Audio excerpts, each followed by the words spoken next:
Hey Kings, what's poppin'? It's me, Cheems of Regret. And did you know there is an actual cult of Sony fanboys out there? Well, you probably do, actually. God knows I'm always late to these parties. Anywho, for any of y'all not in the loop, there is an actual cult for PlayStation out there. The Royal Order of Pegasus Nation, they call themselves. Because I guess Sony ponies got tired of getting called, well, ponies. Back to the topic though, let's take a closer look at this cult, shall we?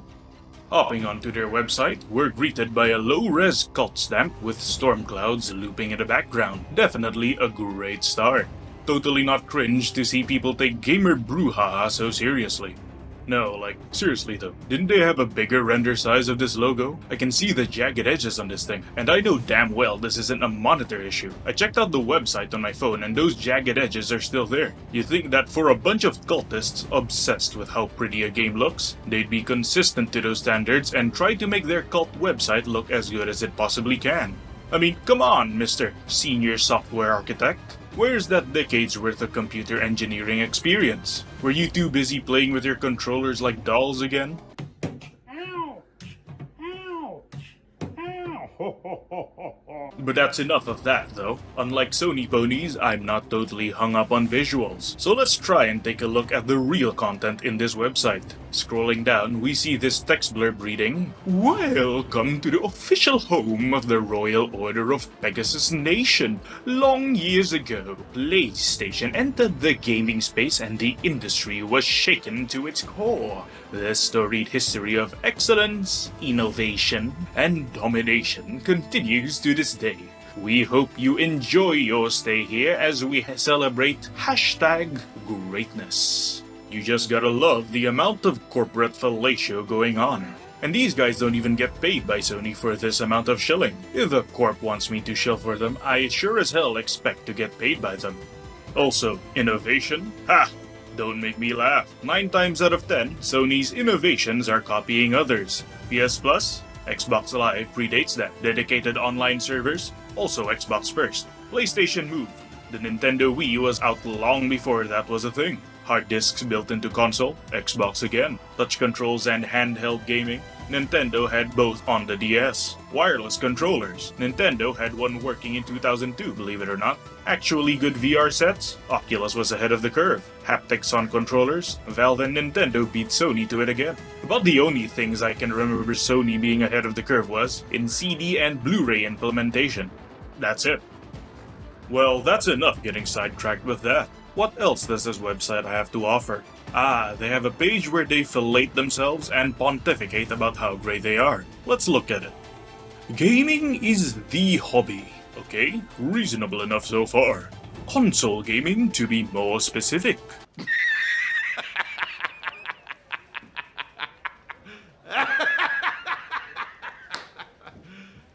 You serious?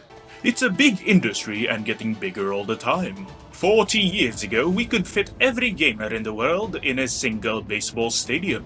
Today, we'd need a small country to accomplish the same thing. Okay, but can you please get to the point? People come to gaming from all walks of life, looking for new gaming experiences and thrills that they never could encounter in real life. Okay, still kind of reasonable. Some jump right in and immediately start contributing a net positive impact to the various gaming communities in which they choose to participate. Others choose a losing side, Xbox. Right, okay, so if you join the Xbox community, you're automatically an evil and amoral person and you don't deserve to be a part of the gaming community. Okay. And as a result, start to spread misinformation, fear, uncertainty, and doubt. That's when we go to work. Lacking in self-reflection, aren't we? We are the Royal Order of Pegasus Nation, and we are sworn to protect the glory of #greatness from all enemies, both foreign and domestic. We've been empowered to protect Pegasus Nation with equal and measurable force against all its assailants. Oh god. The cringe! I can feel the tumors growing all over me. These guys take gamer shit way too seriously. And this isn't even the end of their bullshit, believe it or not. Our weapons are #greatness. Oh god. Superior humor. I haven't seen a fanboy that can take a joke at all, so I'm calling bullshit on that. Advanced technical expertise? I've seen the bullshit JTech and you louds peddle. You clowns are not as smart as you make yourselves to be. Sublime video editing competence. Again, I'm calling bullshit. I took the time and browsed through the channels linked on the lower end of this page, and 99% of the time, there's barely any editing at all. At best, we're talking about a moving slideshow in between hours-long nonsense peddling sections. Encyclopedic gaming knowledge. It's easy for anyone to have encyclopedic gaming knowledge when they have Google at their fingertips, so this is really nothing special. Extraordinary gaming skills. I've seen plenty of footage from the average Sony fanboy. Sure, you guys are good when you're playing The Last of Us 2 on the easiest difficulty with infinite health activated. Wide arrays of games played. Fearlessness in the face of opposition. Fearlessness, as in having to huddle together in your safe space when Xbox actually has a good game coming over the horizon. And yes, we are getting to that soon. Twitter. The home of the mentally ill, so I'm not surprised ponies love it there. And you'd think after all of that, they'd run out of bullshit to spout. But no, there's actually more. Pegasus Nation is a fun-loving and devoted collection of avid gamers. We love all things gaming. Our prime directive is enjoying an unending supply of amazing gaming experiences. So Xbox experiences are valid too, right? And then after some bullshit talk about emotional manipulation from game devs, the nonsense continues. From our collective experience, an undeniable invariant has revealed itself. The absolute best gaming experiences are created by PlayStation Studios. No, that's an opinion. If it were a fact, you would be able to verify this with a standardized metric. And just think about it. If all the best experiences come from PlayStation Studios, where are all the amazing PlayStation multiplayer exclusives? Oh wait, there aren't any. So while we can find other interesting experiences on other platforms, it is unequivocally true that the best experiences are only on PlayStation. If all the best experiences are from PlayStation, then why do you feel so threatened by Halo Infinite's multiplayer mode? Shouldn't you be comfortable playing The Last of Us 2's faction mode? Oh, right. Anyone calling themselves a real gamer without experiencing what PlayStation has to offer is a bona fide fraud. These are not opinions. These are not our individual preferences that we push on others. Far from it. It is objectively proven that PlayStation has the single best collection of gaming content available anywhere in a known universe. Except there are no multiplayer exclusives for the PlayStation, so I have objectively proven that PlayStation does not have the single best collection of games available, which is why the ponies feel so threatened by a resurgent Halo franchise. They know for a fact that Sony has nothing that can compare to Halo Infinite, which neatly brings me to one of the saddest things I've seen from ponies in a while. This right here, a fucking group therapy session where they feed each other copium while trying to downplay how great Halo Infinite is looking to be. There's 2 clips of these that I managed to find. Let's break it down together, shall we? Only one that feels Microsoft half-assed Halo Infinite. No, they more than half-assed it. I believe that they fucked this game up so bad, especially with the engine. Apart from some optimization issues, I don't really see how they half-assed it. In fact, that this game can run on the OG Xbox One at a stable framerate is a miracle of coding in of itself. That they just went back to Halo 3, took everything from Halo 3, and that motherfucker runs and plays just like fucking Halo 3. That's what it is. Yep. That's what that was the. You can tell this guy never really gave the test a swing if he's really saying that Halo Infinite is exactly like Halo 3. Like seriously, sprint is a thing in Halo Infinite. You know, something that was famously absent from Halo 3.